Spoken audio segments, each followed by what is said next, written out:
Pessoal, tudo bem com vocês? Bom, hoje eu quero falar um pouco a respeito de Maria e a sua importância e sua grande contribuição na Bíblia e na vida do Salvador. Não tem muitos versículos a respeito dela, mas os poucos que tem dá para a gente analisar um pouco, certo? Mas eu gostaria que você fizesse como os bereanos. Lembra que eu já falei deles? Tudo que era falado, pregado pelo apóstolo Paulo, eles corriam para a Bíblia e verificavam se estava de acordo com as Escrituras. Eu não vou aqui fazer uma pregação. Também minha intenção aqui não é trazer uma explanação completa, mas apenas trazer um pouco de reflexão, levar vocês a pensar um pouco, certo? Eu não vou aqui trazer todo o conteúdo, certo? Um pouco de reflexão a respeito do tema. Primeiro, a gente tem que entender um pouco do período da história. Então, você tem lá o Velho Testamento. No Velho Testamento, nós tivemos aí profetas, nós tivemos reis, nós tivemos juízes, tivemos patriarcas. Então, todas essas pessoas, muitas manifestações de Deus compôs Israel. Entre o Velho Testamento e o Novo, segundo os estudiosos, pessoas que pesquisam sobre a Bíblia, nós tivemos aí 400 anos de silêncio, certo? Entre o Velho e o Novo Testamento. Não teve absolutamente mais nada, nenhuma manifestação eh, de, nesse sentido, certo? Nem profetas, nem reis, nem nada. Silêncio total. Vai ser depois de 400 anos que nós vamos ter agora a chegada do Salvador. Nesse tempo, Israel estava sob o domínio do Império Romano, né? Sabemos disso porque na Bíblia menciona Herodes, o rei. Inclusive, já que sabemos que foi Herodes, através de pesquisas, aí ele descobre que Jesus nasceu entre 4 e 6 antes de Cristo. Essa é a data aproximada aí, onde teve todo esse acontecimento bíblico. Dos quatro evangelhos, Lucas é o que detalha mais sobre isso, sobre o nascimento de Jesus. Ele é mais detalhista nesse sentido. Então aqui diz, Lucas 1, de versículo 26 a 28, diz o seguinte: No sexto mês, Deus enviou o anjo Gabriel a Nazaré. Interessante que esse Gabriel, ele é mencionado no Velho Testamento, no livro de Daniel. Voltando aqui. É o anjo Gabriel a Nazaré, cidade da Galileia, a uma virgem prometida em casamento. Não era casada, ela estava prometida, ou seja, estava noiva, né? A um certo homem chamado José, descendente de Davi. O nome da virgem era Maria. O anjo aproximou-se dela e disse: Agraciada, o Senhor está com você. Interessante, nós temos várias informações. Primeiro, a gente sabe que ela estava noiva de um homem chamado José, que pertencia à descendência de Davi. Olha só que interessante. Aí o anjo diz que ela é agraciada e que o Senhor está com ela. Aí em Lucas, capítulo 1, do versículo 30 a 33, o anjo lhe diz: Não tenha medo, Maria, você foi agraciada por Deus. Você ficará grávida e dará luz a um filho. Ele porá o nome de Jesus. Ele será grande e será chamado Filho do Altíssimo. O Senhor lhe dará o trono de seu pai Davi, e ele reinará para sempre sobre o povo de Jacó, e o seu reino jamais terá fim. Olha que interessante. Era uma virgem, uma família simples, humilde, e do nada veio um anjo. Agora veja só, as pessoas não pensam nisso, mas veja só, para Deus mandar o Salvador, Ele não mandou para qualquer pessoa, Ele não mandou para qualquer ser humano. Ele escolheu bem a pessoa, tá entendendo? Ele teve que escolher bem a pessoa que seria a mãe do filho dele. A mãe do Salvador não ia ser qualquer mulher. Então teria que ser muito bem escolhida. Uma outra coisa que eu quero chamar a atenção é que, veja só, ela não estava casada ainda, estava só noiva. E veja só, nunca tinha acontecido de alguém ficar grávida assim do nada. Do nada, né? Ela ficou grávida do Espírito Santo. Então, imagina ela ter que contar essa conversa para José. Porque não foi assim, o anjo apareceu, Maria, você está grávida, no Espírito Santo, e aí ela chega no mesmo dia, na mesma hora, José, sabe o que aconteceu? Estou grávida do Espírito Santo. Você acha que isso ia dar certo? Imagine, eu fico pensando assim, quanto tempo não demorou ela pensando, matutando, como ia chegar, conversar com José e explicar essa situação. Como é que explica um negócio desse? Tá entendendo? Como é que convence uma pessoa?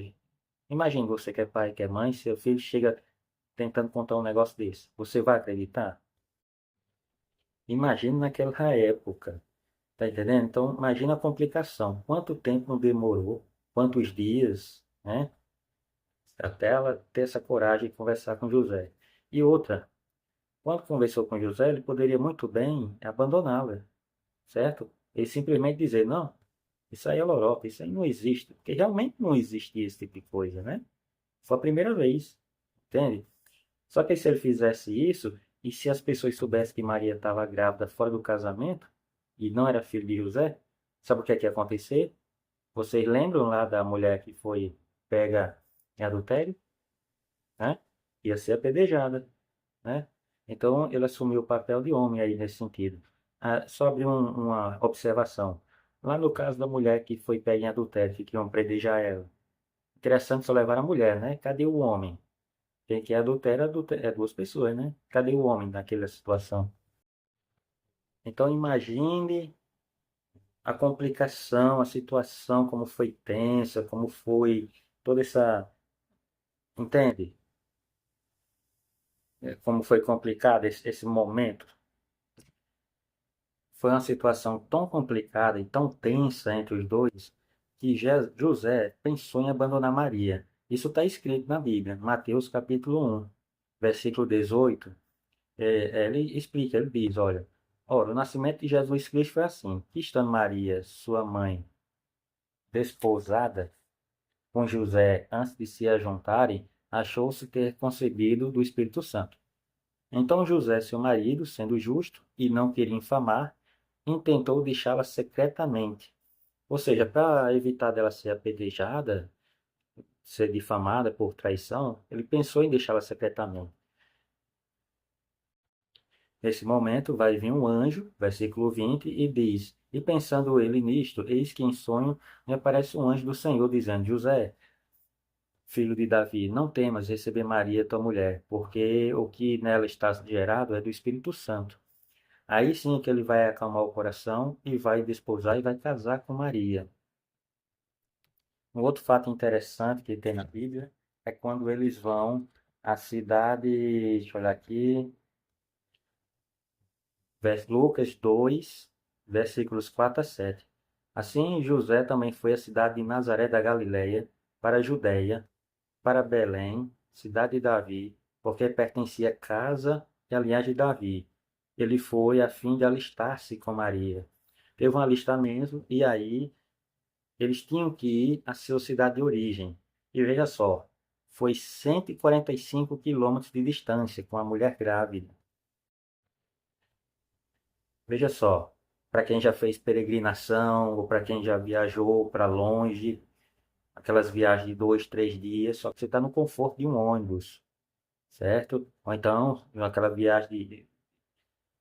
Eles viajaram 145 quilômetros, pessoas humildes, pobres, certo?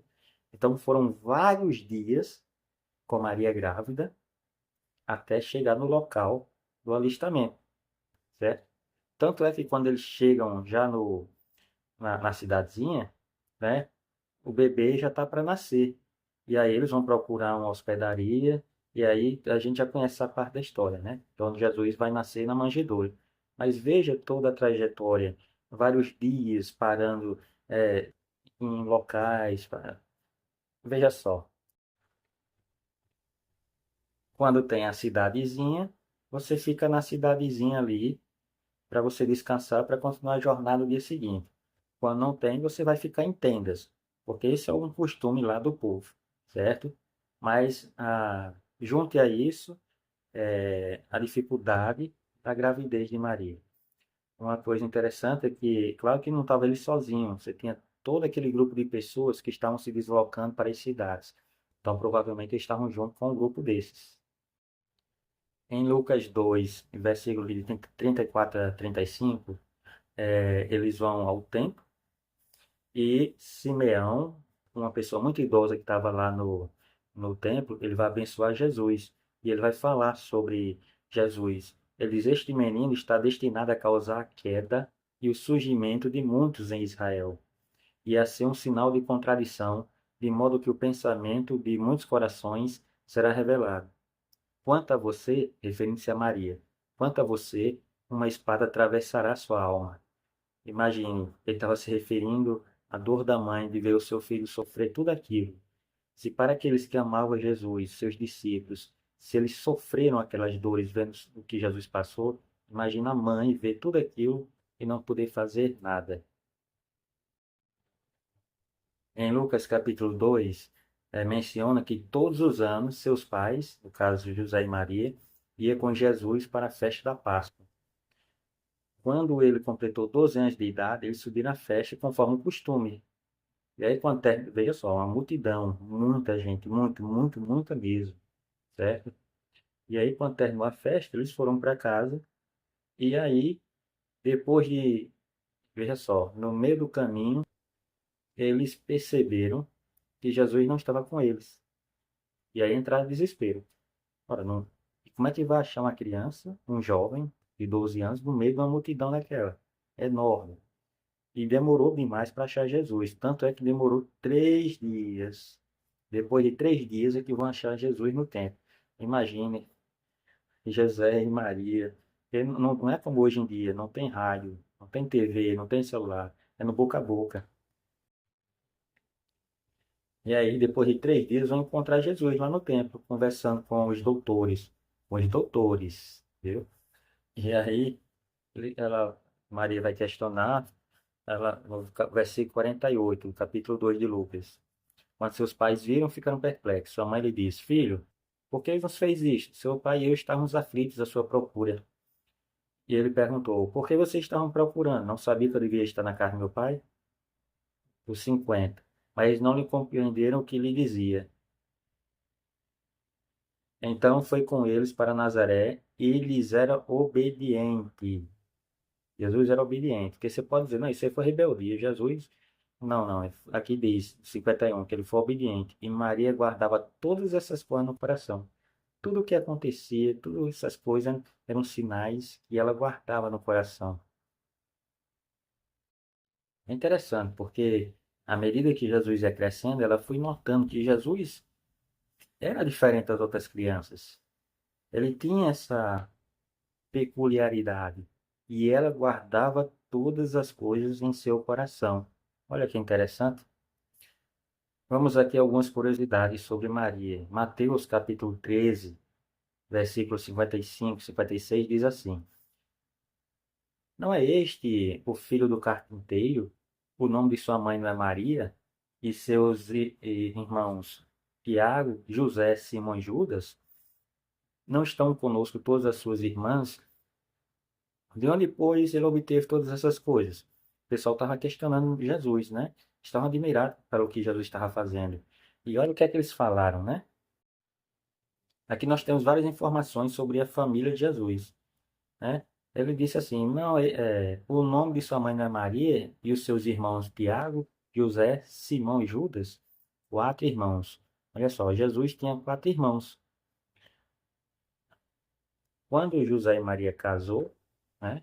Ela estava virgem, ela deu à luz a Jesus, virgem. Mas depois que Jesus nasceu, Maria teve 4 filhos. Está aqui, ó, Mateus 13, versículos 55 e 56. Tiago, José, Simão e Judas. Aí eles perguntam: não estão conosco todas as suas irmãs? Interessante. Outra passagem bíblica que fala de Jesus, de Maria e os irmãos de Jesus, em Marcos 3, versículos de 31 a 35. Então chegaram a mãe e os irmãos de Jesus, né? Eles aí pediram para chamá-lo lá para fora, que Jesus estava pregando, ele pregava demais, ele andava muito no sol, veja só, era muito jejum. A mãe preocupadíssima com o filho, né? E aí foi lá chamar, disse: ó, diga que a mãe dele está chamando para ele vir aqui fora. Aí Aí Jesus foi e disse, olha, quem são minhas mães, quem é minha mãe e meus irmãos? É os que estão aqui, né? São vocês que obedecem a palavra de Deus. Ele aproveitou para explicar que agora aqueles seguidores eram os irmãos deles. Bom, quando Jesus estava na cruz, perto do fim já da morte, é interessante que ele teve o cuidado de filho com a mãe. Jesus teve um amor tão grande com a mãe que mesmo em meio ao seu sofrimento, ele se preocupou com ela. João 19, versículo 25 a 27. Perto da cruz de Jesus estava sua mãe, a irmã dela, ela tem uma irmã, aqui diz até o nome, Maria, mulher de Clopas, e Maria Madalena. Quando Jesus viu a sua mãe ali e perto dela o discípulo a quem ele amava, um discípulo que Jesus amava muito, ele disse: Ó, eis aí, disse a sua mãe, eis aí o seu filho, e ao seu discípulo, eis aí a sua mãe. E daquela hora em diante, o discípulo a recebeu em sua família.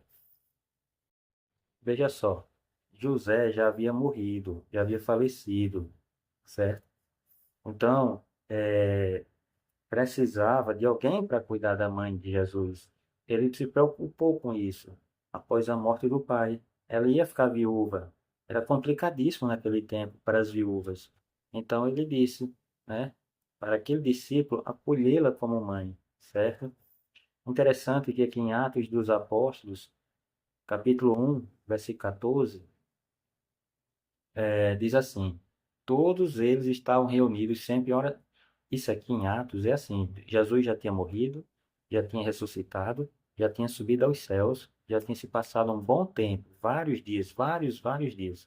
Aí aqui diz aqui, ó, que eles todos se reuniam em oração, inclusive Maria, a mãe de Jesus, e com os irmãos dele. Olha que curioso. Em Mateus capítulo 2, versículo 13. Nós temos a fuga para o Egito. Olha que curioso, olha que interessante. Vocês já pensaram nisso? Jesus, quando tentaram matar Jesus, isso já depois dos reis magos terem passado, visitado Jesus. Eles fugiram para o Egito. Gente, o Egito, onde tem as pirâmides, as famosas pirâmides.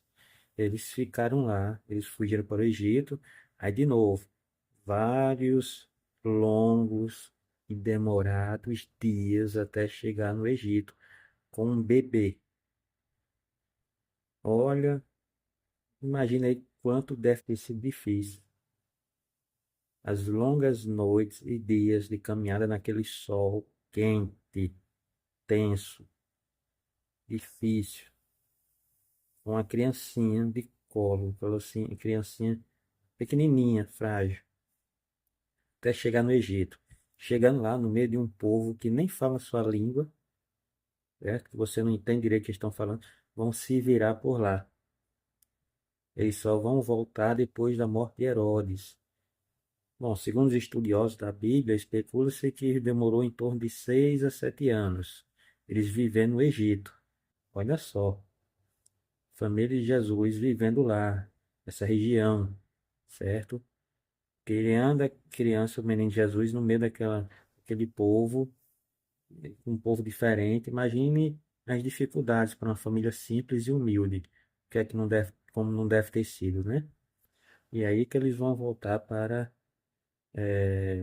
Israel depois do acontecido. Interessante essa passagem. Há muita coisa a se falar, pensar a respeito disso.